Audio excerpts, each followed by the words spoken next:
Pernah nggak kamu heran kenapa banyak orang keturunan Tionghoa bisa sukses membangun bisnis dari nol? Bahkan mereka kebanyakan memulai dengan kondisi ekonomi yang pas-pasan. Kok bisa ya? Dari warung kecil, mereka berkembang menjadi yang besar. Jadi toko emas, supermarket, bahkan punya gedung sendiri. Jawabannya bukan soal keberuntungan, tapi soal cara berpikir. Dan yang menarik, pola pikir ini bisa banget kamu tiru. Di video ini, kamu bakal lihat bagaimana orang Tionghoa memandang uang, bisnis, dan warisan kekayaan dengan cara yang beda banget dari kebanyakan orang. Jadi tonton sampai akhir, karena video ini mungkin bisa mengubah cara kamu melihat masa depan keuanganmu sendiri. Banyak orang ingin kaya cepat, tapi orang Tionghoa percaya yang bertahan lama yang menang. Mereka lebih suka membangun perlahan, asal kuat pondasinya. Misalnya, rela tinggal sederhana, gak gengsi kerja keras, dan lebih memilih investasi jangka panjang daripada gaya hidup mewah sementara. Mereka terbiasa mikir 10-20 tahun ke depan, bukan sekedar gaji bulan ini. Kalau kamu perhatikan, orang Tionghoa bahkan dari generasi muda sudah terbiasa ikut bantu orang tua di toko. Mereka terbiasa jualan, ambil barang ke pasar, bahkan ikut hitung laba rugi.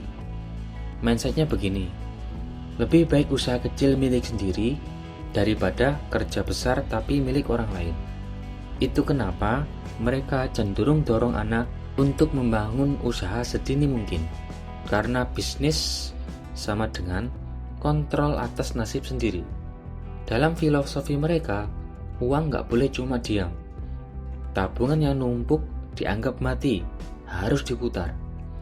Buat stok barang, modal dagang, atau buka cabang baru. Mereka percaya uang yang bekerja akan melahirkan uang baru. Itulah kenapa meski terlihat sederhana, mereka pelan-pelan membangun kekayaan dan perputaran yang disiplin. Banyak orang berpikir warisan itu uang, rumah, atau tanah. Tapi bagi orang Tionghoa, warisan terbesar adalah kebiasaan dan ilmu bisnis. Jadi, mereka akan mengajarkan ke anak mereka cara menghitung laba, cara memperlakukan pelanggan, dan yang terpenting, cara mengambil keputusan keuangan. Prinsip mereka, ajari anak cari uang, bukan hanya kasih uang. Karena itulah yang akan menjaga kekayaan mereka tetap hidup lintas generasi. Kalau lihat dari luar, kamu mungkin mikir, orang Tionghoa sukses kok masih hidup hemat? Tapi di balik itu ada prinsip kuat. Uang yang tidak dipakai sama dengan modal untuk peluang berikutnya. Mereka tidak gengsi pakai barang lama, tinggal di tempat sederhana, atau makan hemat. Bukan karena pelit, tapi karena mereka tahu setiap rupiah bisa jadi modal yang lebih besar kalau dikelola dengan cerdas. Satu lagi keunggulan mereka sangat cepat belajar dari kegagalan. Gagal bisnis, ulang lagi. Rugi, evaluasi, dan bangkit. Mereka punya mental, kalau belum untung artinya belum selesai. Bahkan mereka juga jeli mempelajari budaya lokal, bahasa, hingga karakter pasar. Gak heran, banyak bisnis mereka justru bertahan di tempat-tempat yang sulit sekalipun. Nah, dari semua pola pikir ini, mana yang paling bisa kamu terapkan hari ini? Ingat, kamu nggak harus punya darah Tionghoa untuk berpikir seperti mereka. Karena yang bikin mereka sukses bukan identitas, tapi kebiasaan dan mindset. Mulai ubah cara pandangmu soal uang.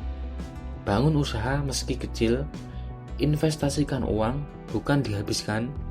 Bangun disiplin dan pola hidup hemat. Kamu akan kaget lihat hasilnya 5-10 tahun ke depan. Jadi, kamu pilih gaya hidup cepat puas atau bangun pondasi untuk hidup mapan jangka panjang. Pilihannya ada di tanganmu.